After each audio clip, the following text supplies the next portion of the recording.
Salamat po. Magandang hapon po sa inyong lahat. Okay po ba kayo? Salamat po. I love you. All of you po. Maraming pong salamat.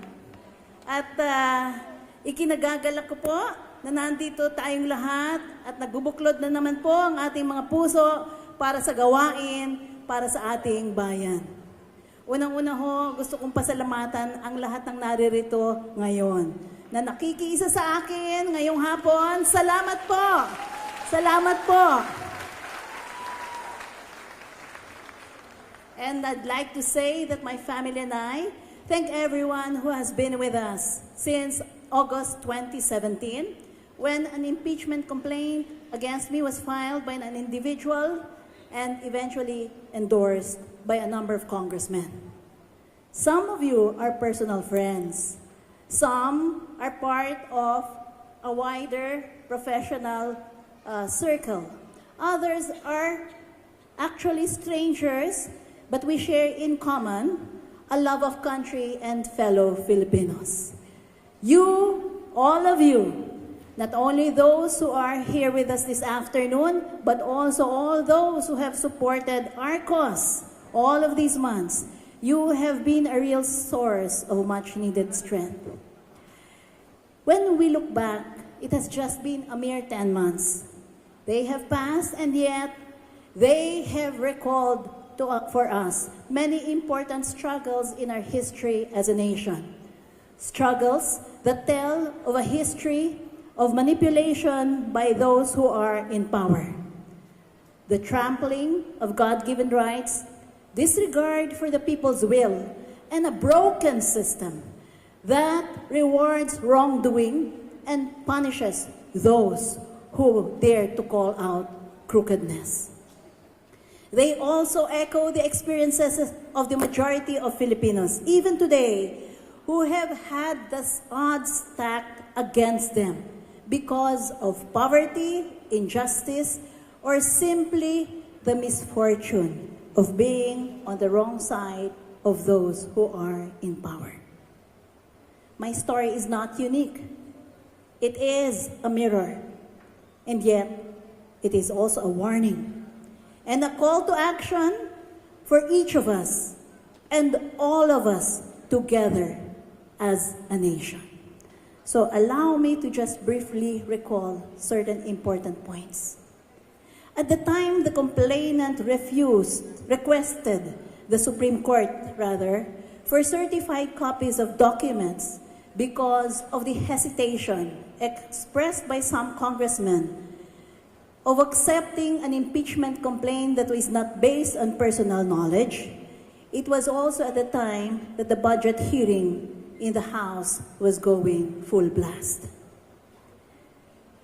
At that time, Professor Theodote, the chief of the Public Information Office, who was part of our delegation to the House, relayed to me a message from Justice Diosdado Peralta, who was there at the House. And this was the message, that Majority Floor Leader Rodolfo Fariñas had told Justice Peralta that Speaker Pantaleon Alvarez had ordered the suspension of the deliberations of the budget of the judiciary unless all the documents that the complainant requested from the Supreme Court would be released. This same message was relayed to the Court and Bank before one of its sessions. The message was clear. The House leadership was going to hold hostage the judiciary's budget unless the Supreme Court cooperated fully with its plan to remove me. Intent on obtaining a budget increase for our reform projects, I filed a no objection letter to the request for the documents. After all, I thought at the time, it could do no harm because the judiciary has nothing to hide, and there was nothing in any document that would amount to evidence of any impeachable offense against me. I also chose to believe that this was a positive opportunity to demonstrate sincere and professional leadership that could stand up to scrutiny, which would in turn bolster public confidence in officials who encourage transparency and not opaqueness. Looking back, perhaps it was naive of me to think that our congressmen and women would take time to pore over the documents with a genuine interest in uncovering the truth, rather than blindly following the House leadership. I had hoped that by doing so, they would come to abandon their vindictive agenda and instead support integrity in public office. I believed in the rule of law and hoped that they did too, and could perhaps, just perhaps, be persuaded by reason to restrain their might. I filed a comprehensive verified answer to the impeachment complaint. All of my rebuttals were of personal knowledge, in contrast to the complainant's allegations where he practically admitted he knew nothing of what he was saying. I sent my counsel to represent me so that I could continue discharging my duties as Chief Justice. But the House Committee denied me the right to representation that all citizens are entitled to. What then proceeded was an attempt to humiliate me and demolish my character during the public hearings and in the media. Some of my co-magistrates testified against me.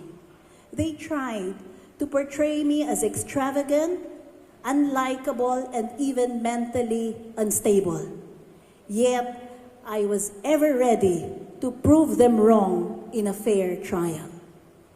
Again, I had believed that while the public perception of me might turn negative because of the relentless attacks, it would be temporary. I would be able to still tell my side of the story at the Senate. I was actually surprised that instead of succeeding in painting me as a villain, the pettiness of the allegations became increasingly evident to the public as the hearings progressed. The House hearings were unveiled as a farce.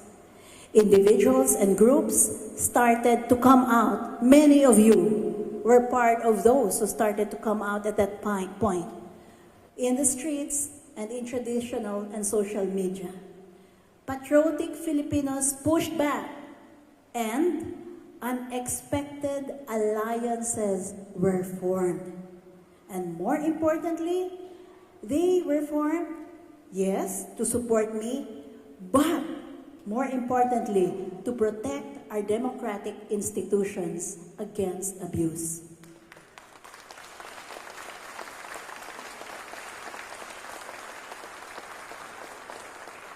My belief in the wisdom of the Filipino grew stronger.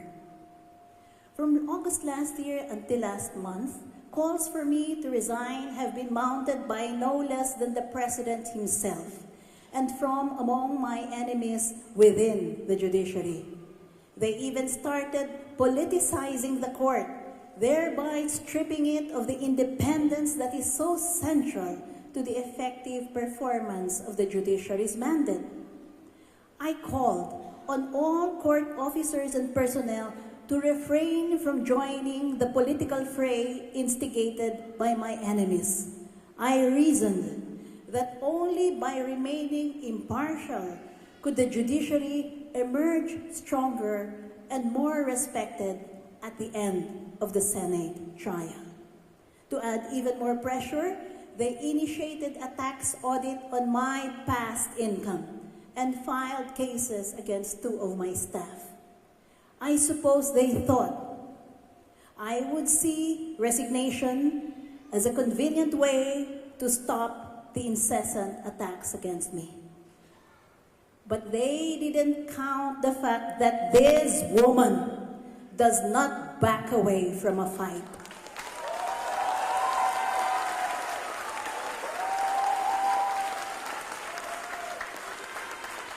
Especially if it is a just one.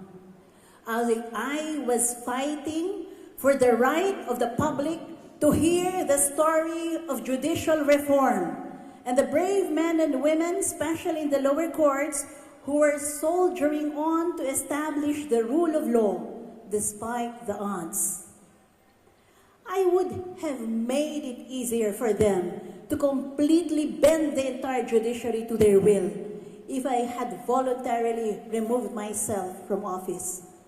But this was unacceptable to me because I swore to be a guardian of the Constitution and the rule of law. When I became Chief Justice, and I had fully intended to keep my oath. I was willing to be judged by the public whether I was correct about my understanding of servant leadership. At the close of the House hearing, if you remember, it became increasingly clear to them that the charges against me stood on shaky ground against the high standards of an impeachment trial at the more independent Senate. Neither the Justice Committee, nor the House leadership, nor even the complainant himself wanted to forward the complaint to the impeachment court. All kinds of excuses were given to delay the transmission, excuses that were tantamount to an admission that they had failed to establish any wrongdoing on my part. As far as I know, I am the only accused in an impeachment proceeding that had demanded that she go to trial forthwith. I did so because I was confident in my defense and that the law was on my side.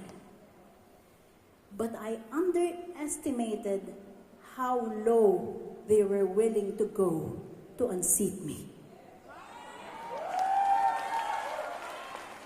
In an abominable perversion of the rules of court and in total violation of the Constitution, the Supreme Court quo warranto usurped the exclusive power of the Senate to try impeachable officials. My accusers, refusing to inhibit themselves as prescribed by the rules of ethical conduct, also became the judges of my cause, diminishing all hope of an impartial trial.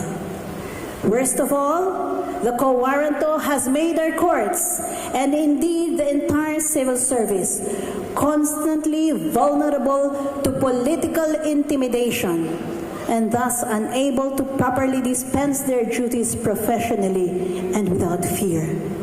In the words of my colleague, the Supreme Court has committed seppuku without honor.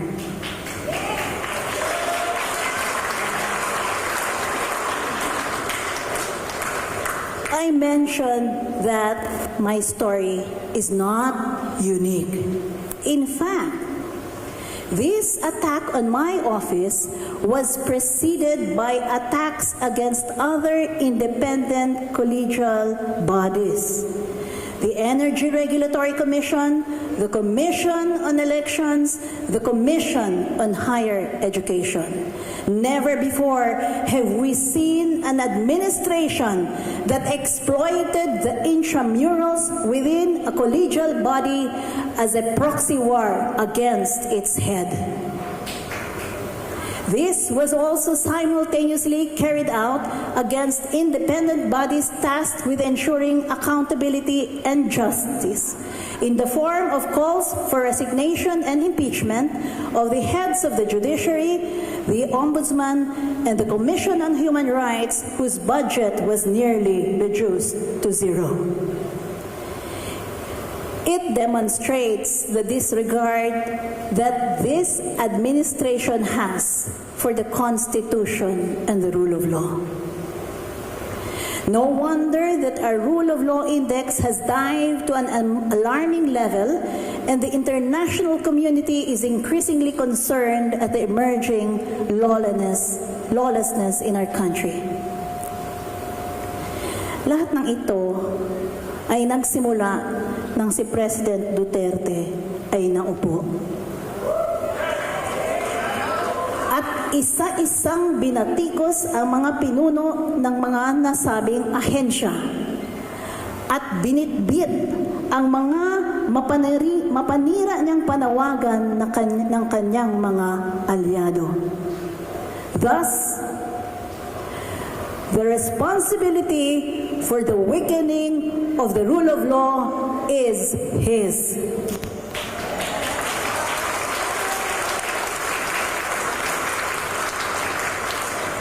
He has admitted that sowing intrigue and planting evidence have been part of his practice. To deflect attention from his guilt, he constantly proclaims that he will resign if proof is shown of his participation in each new debacle for the rule of law. And yet, when reminded of his public pronouncements and the conformable acts of his supporters, he and his people retort, "Is that proof?"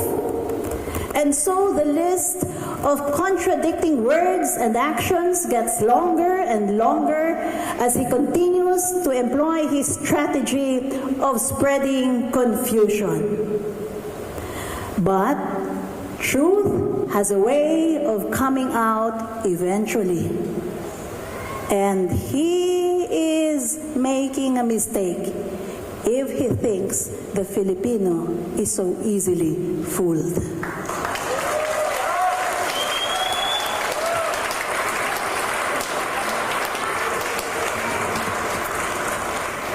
So I stand before you now, stripped of my authority and my position by an unjust decision. But I do not have to be Chief Justice to defend our laws and institutions.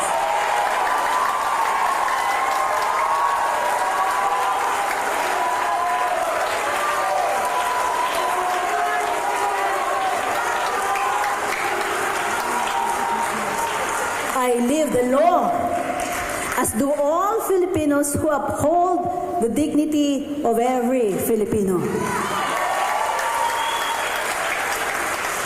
When we take up the cause of a voiceless Filipino, we live the law. Every time we show justice and compassion to a fellow human being, we live the law. Each day we resist the abuses of power and call out evil in government. We live the law. We live the law because the law is for us. It is our rights, our welfare, our protection, our solidarity. And we will continue to live the law and fight for our democracy and the institutions that safeguard it. From the time of our forefathers, our leaders have told us that we are a brave people. Yet today, we are being given a very different message, a confusing one that calls our very identity into question. Our very leaders are saying we have no strength, we have no will, and no resources to fight for our sovereignty. Profanities, cowardice, and ignoble pragmatism dominate national discourse. Hindi natin kaya, wala tayong pera, mamamatay tayo. Our sights have been set low by the very leaders who should lead us to pursue lofty visions for our nation and our people. Our morale has been crushed by their talk of hopelessness against foreigners. Our spirits have been weakened as our own people are verbally and physically brutalized. Through all that, the propagandists would have us pin our hopes on one man, a blasphemous, self-styled savior who is willing to kill. Someone who has unabashedly said he can replace Satan in might and monstrosity. It is blind idolatry to a president when people would have us overlook acts of injustice, unrighteousness, and viciousness. It would have us forget that all officials, even the president himself, are subject to the Constitution so that no human idol can ever enslave them.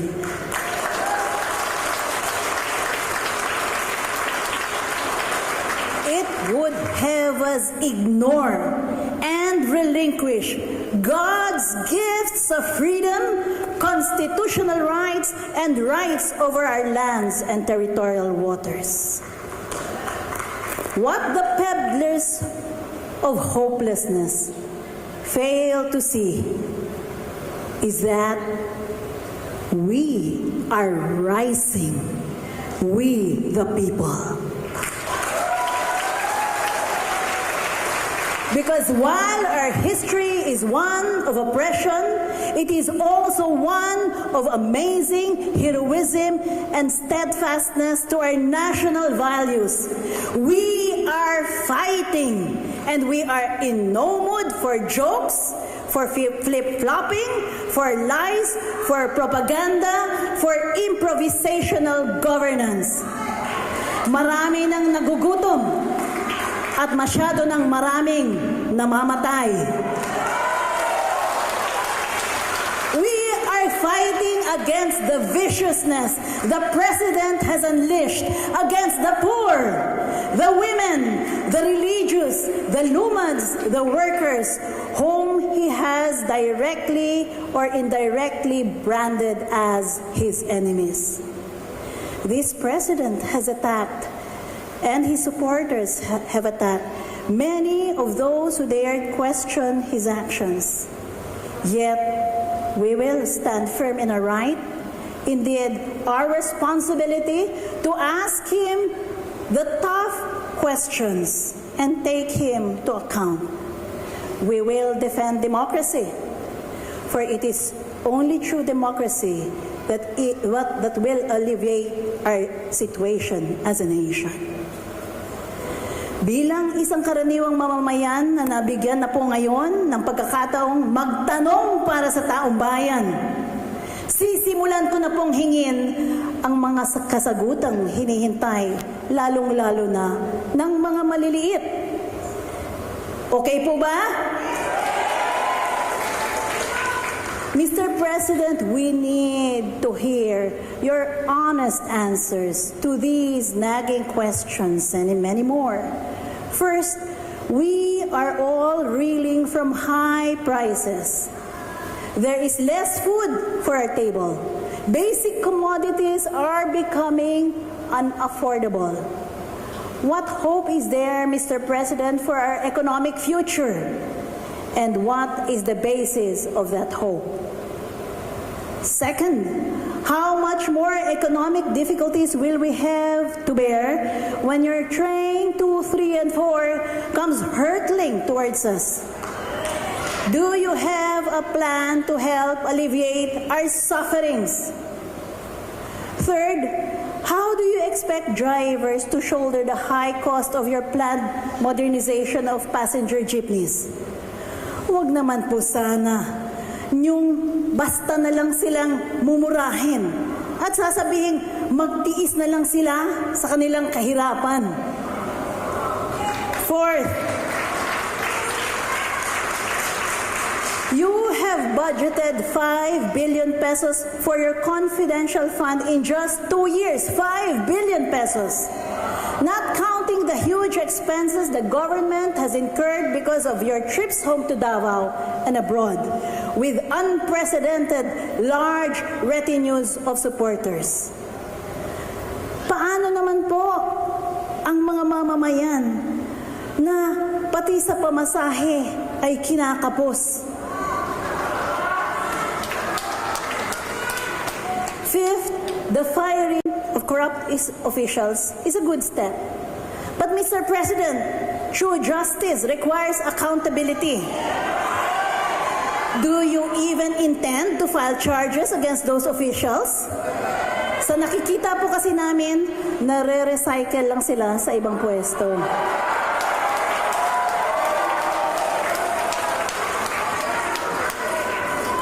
Sixth, your plan to change the Constitution will require an enormous amount of funds.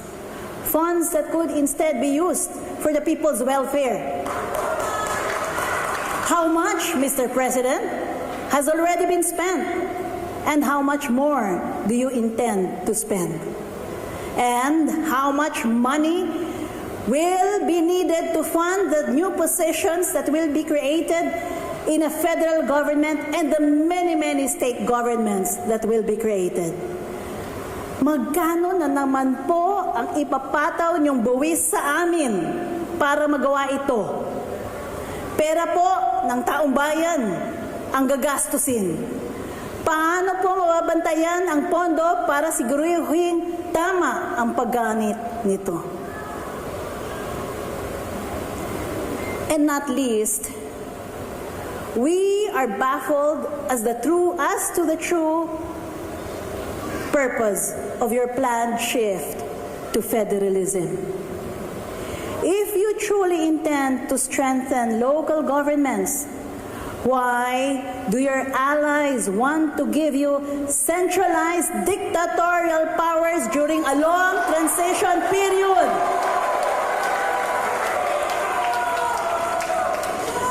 Totoo po ba na pag nangyari ito, hindi bababa yung inyong mga alyado kahit natapos na ang termino, bagkus papalawigin pa ng ilang mga taon ang kanilang termino?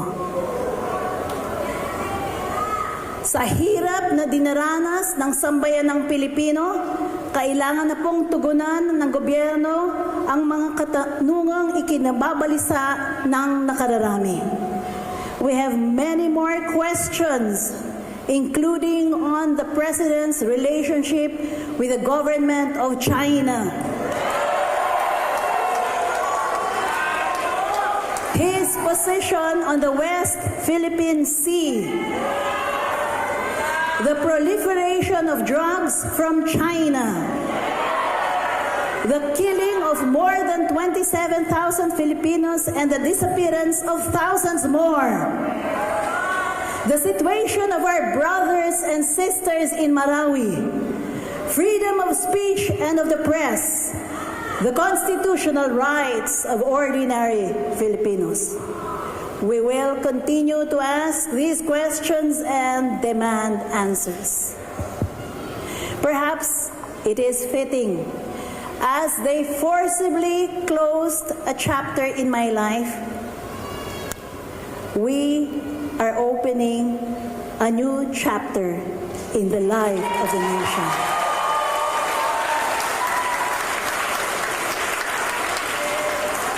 On the birth anniversary of God Jose Rizal.